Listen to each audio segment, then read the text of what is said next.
All right, it's going to be a choose-your-own adventure here with Patrick Royce. We've got Twins in baseball opening day.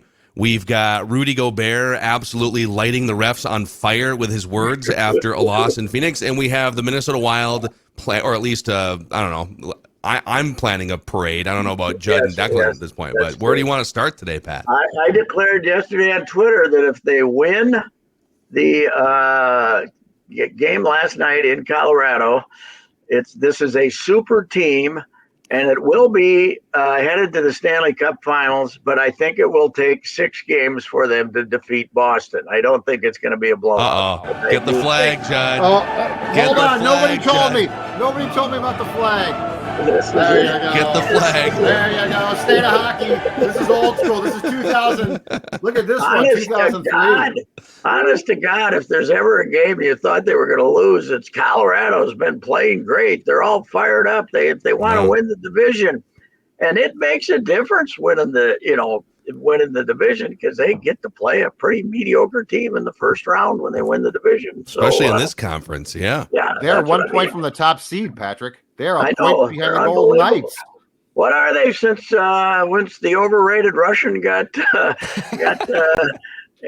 since they lost him? What's their record? How many games they play without him? 12, about 10 or 12. I think they're 16-1-4 in their past 21, and the loss was to Boston.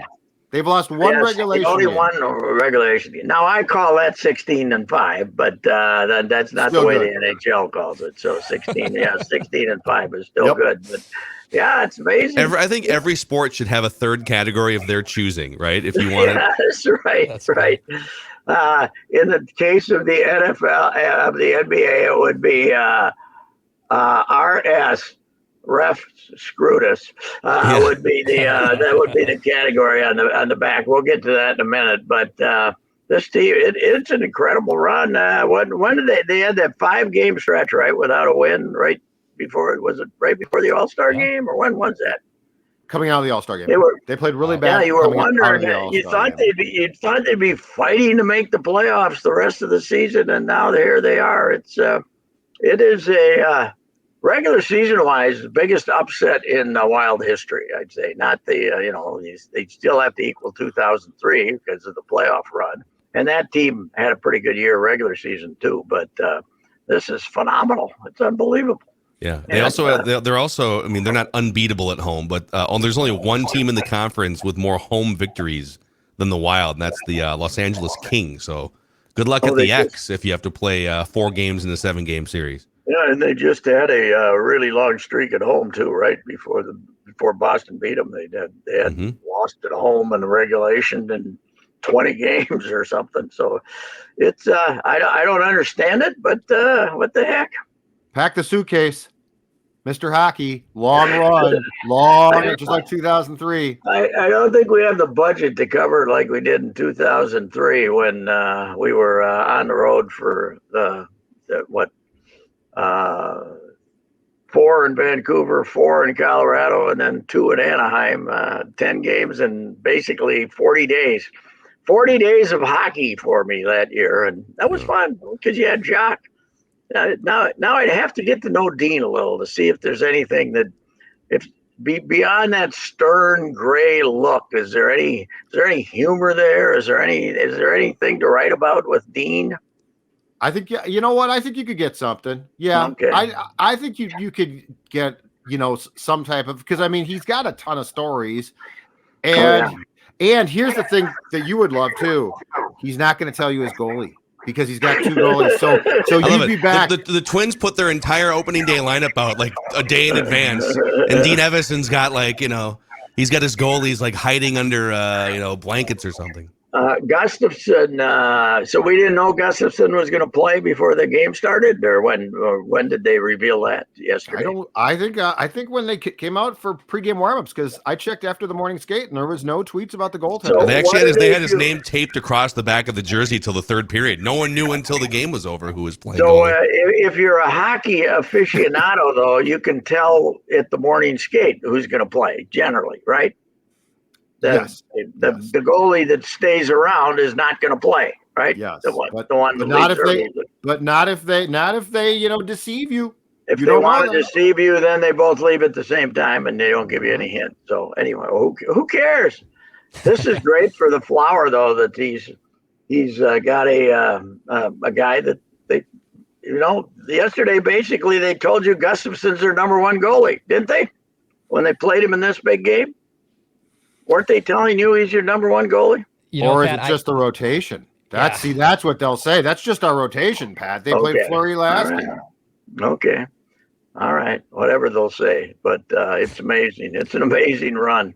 And you know what's kind of crazy is we've been conditioned now, rightfully so, for over 30 years since the Twins won the World Series in 1991 to just expect that it's going to end in a fiery car crash, whether it's all these teams, right? Second round or NSC championship game.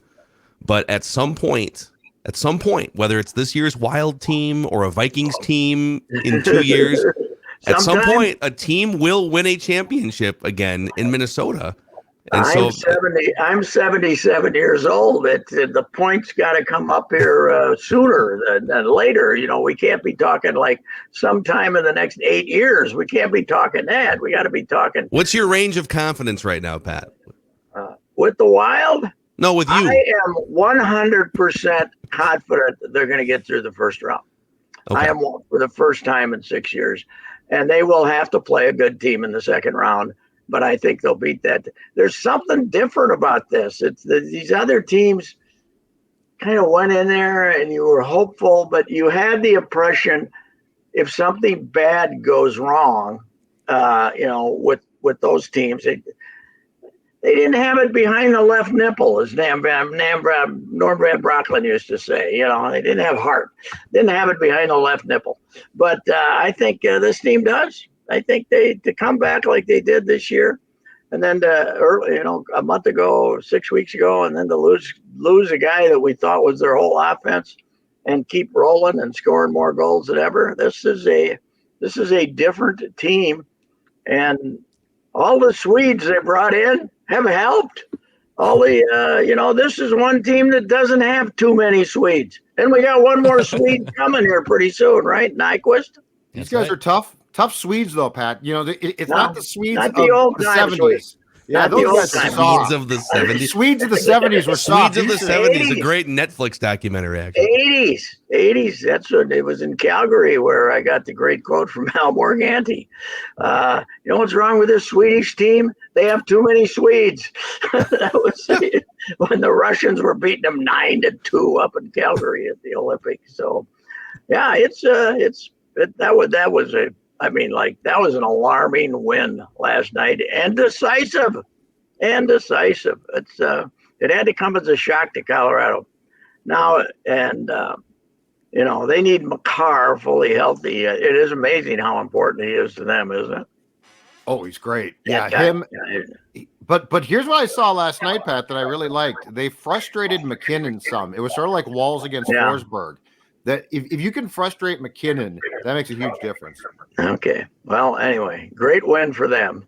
Meanwhile, Phil Mackey, among others, is very upset about the officiating last night in Phoenix. Let me explain. I am not because last week I told these guys because they were bitching about officials, the Wolves last week too. I said I am not a complain about officials guy. I'm a go figure it out and everything evens out guy.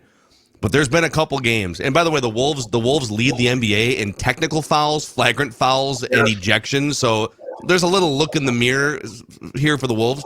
But there's been a couple games, the Boston game, and then last night, where you can't set a screen without getting called for an offensive foul. It's just bizarre. Well, yeah, to call two on Gobert there down the stretch, he must have been whining during the game, so they decided to put the screws to him. The officials were, I looked them up. Rodney Mott, we've had trouble with Rodney before, right? Rodney Mott. And then Eric Lewis, wasn't it just a couple weeks ago they had a run-in with him at Target Center, if I'm not mistaken. And then a young lady named Lauren Holkamp. I don't know if she didn't make any of the big calls. So she had a couple bad ones. She did, yes. But the trouble with Rudy is when you look him up, when you Google Rudy complains about officials to see what he was saying, you got a laundry list to complain about because they used to put the screws to Utah because it was a small market. And I think his post-game quotes to Chris Hine last night, who was out there, they didn't make the newsprint edition, but it's online, were he should have included Sacramento in there as a team that's getting all the calls because they want the big market teams in there. That would have been don't throw the fact that you didn't get the calls at Sacramento in there. Now here's the problem: he's going to get fined. Finch is going to get fined, not as much because it was kind of a gentle rep that he gave the officials, Finch, but now you got the Lakers coming to town on Friday in a very key game. So, it's a brotherhood and a sisterhood now. The officials, are they going to come in and give LeBron every call, on Friday night? So once you rip them, Rudy, in fact, his quotes were so frontal, I wouldn't be surprised to see him get a suspension. Boy, yeah, I mean, he was. I have the quotes in front of me here. He was, and I'm not going to read the whole thing, but there were some expletives. But he also just flat out insinuated that the league and the refs are trying to rig it against the Timberwolves to get, like you said. But you can't include the Kings in your argument. The Kings, by the way, who clinched their first playoff berth since 2006 last night. Yes. So apparently they wanted to finally get the big market Kings, and that was a mistake. I think Rudy gets going. And he sometimes doesn't think out all his words, but it is a coincidence that Monty Williams just got fined, and all he said about the officials was, after the game, he came into his press conference and said, 46-20. That's all I got to say, which was the free throws in the Lakers game. And then Finch's quote last night was, apparently it works to complain about the officials because Monte got the calls. There are I'd say NFL officials are more powerful than NBA officials, but they don't work with teams as often, and they aren't as likely to carry grudges as NBA officials are. Mm-hmm. And, whoever works the game Friday night, you just wonder if they show up and say, we'll show these guys. Maybe they won't shoot off their mouths after the next game. So yeah, and I'll give credit to the Suns too, because Chris Paul and Devin Booker, if there's a Mount Rushmore of guys who make it look like they've been hit by a sniper rifle while driving into the lane, those guys have mastered the art of just if you breathe on me, I'm gonna make my layup and then fall into the stanchion. And it works. Booker's good, though. Whew, he's good. He's terrific. But, yeah, it was they didn't shoot it that well. Anthony had a good game, but I didn't think they were nearly as good defensively. And Taurean Prince wasn't playing. That hurt. He was sick, apparently. And so half the team is apparently dealing with, like, Conley, Kyle Anderson, and Anthony Edwards are also dealing with. Mm-hmm. I think it's what I've had the last 6 days. It's going around. The thing that Judd gave. I didn't skip work last Friday. I didn't skip work for this. I just neither have I. It's great. You know what? It's amazing to me. Remember when I think Phil, when you and I first started together, I'd still get the thing in April or May, and then in October. Yeah. Where I couldn't talk for like 10 days. I came in and taught. Nobody could stand to listen to it, but I kept working. I remember not being down in spring training one year. I should have been in the hospital. I was doing the show, and boy, were they awful. But anyway,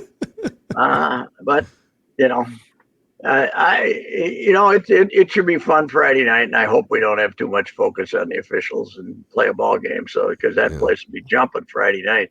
Because the Lakers are desperate, and the Wolves, they don't want to end up being in the 9-10 game and having to win twice. So they have after they get done with the Lakers, it's fairly easy, right? New Orleans here, you got to beat New Orleans here, and then you end up with a couple of road games that aren't that tough, right? So they actually get so after the Lakers, it's Portland, who has shut down Damian Lillard. It's Brooklyn on the road, they're feisty. San Antonio just doesn't have players. And then that game against New Orleans, the second part of a back-to-back, that will likely matter for both teams. But The Wolves have lost to some of the worst teams in the league. I wouldn't just chalk up that Portland game and that San Antonio game as victories quite yet. I think Anthony is hurt though too, right? Simon's their other the guard, the really good player. I was watching a couple of weeks ago, and he did something to his knee that didn't look good. So anyway, we'll all be mad at the officials Friday night, but that crowd will be jammed. Yeah. Meanwhile, in Kansas City, where I think I read that it's going to be 65 or something today. Let's go. Let's go. At least it's warm somewhere. Gonna get 6 inches of snow tomorrow here. Is that how much we're going to get? It's supposed to start at 4 o'clock. They said a floor of 2 inches and upwards of maybe 6 inches. And you know what? It's going to be that heavy stuff. It's not going to be at this time of year. I'm done shoveling. It's the 30 degrees. Yeah, it'll melt. I'm not shoveling it.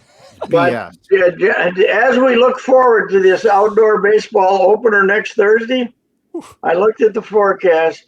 4 of the next 7 days are supposed to be like rain, snow, snizzle, sleet. 4 of the 7 days. And then on Wednesday night, Thursday next week, low of 15, but we're going to zoom all the way up to 38 by the middle of the afternoon for that opener. So get your tickets right now while there's still a chance. It's 38, but it looks like it's 62. Yep. And they can't really postpone it and play it on Friday because it's supposed to snow Friday. So that's the 10-day forecast. It could go belly up. But, hey, U.S. Bank Stadium has the Gophers all set up. They've been playing ball inside U.S. Bank Stadium. Let's just put let's put the Twins and the Astros See Royce's tweet inside about that U.S. yesterday? Bank Stadium. Yeah, it's the most god-awful baseball. Have you ever watched a ball game in there? I went to the what's it called now? The Cambria Classic. They just build this fence out in the middle of nowhere, and it's just awful. There's just a yellow line across right field that if the ball hits above it, it's a home run. If it hits below it, it's not. Just you'll figure it out. It's the People's Stadium, you guys. I know what you're talking about. Yeah, the People's Stadium.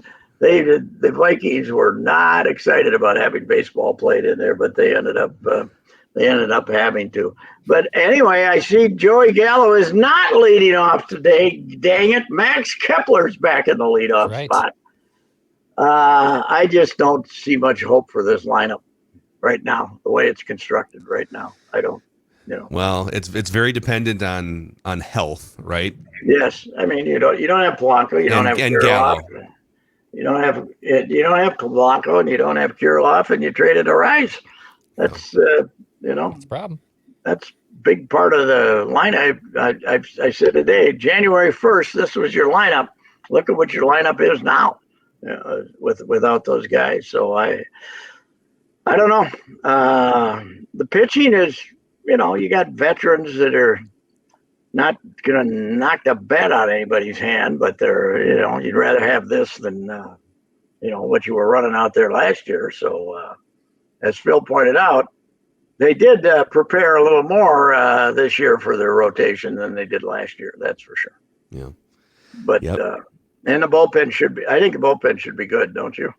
It's it's at the very least, it's the hardest throwing bullpen we've ever seen. So, and I hope that other lefty can throw strikes out there, Moran, because I like him a lot. He's got good stuff, but he also likes to be 3-2 on everybody. But him and Thielbar, who's an amazing story, and one thing I like about the rotations, there's not a lefty, and there's not a lefty in sight either. Yeah. I said that the other day. The 3 guys in the wings are all right-handers too. So what's wrong with having a lefty? Come on. Well, no matter what happens today, the 4 of us will overreact to it tomorrow here. Hey, one last thing. Did you see Cleveland lost Tristan McKenzie perhaps for 2 months? Yes. So that's a kick in the groin because he was pretty good. So I think when these teams are built this thinly, as they are in the American League Central, it's kind of, I said this, it's kind of like the vibe you get when the season, the season develops a theme, and none of them are invincible. When the Yankees start off bad, okay, they're going to do something to figure it out, right? They're going to go get somebody. in the AL Central, you're pretty much what you got. So Yeah. if the vibe, but right now the vibe isn't great as far as the Twins' health is concerned. That's for sure. Yep. So all right, Pat. We'll do it again tomorrow, Pat. See you. All right, gentlemen. All right, there he is, Unchained as always. Royce Unchained. You can find everything he does on the Royce Unchained podcast feed. See you guys.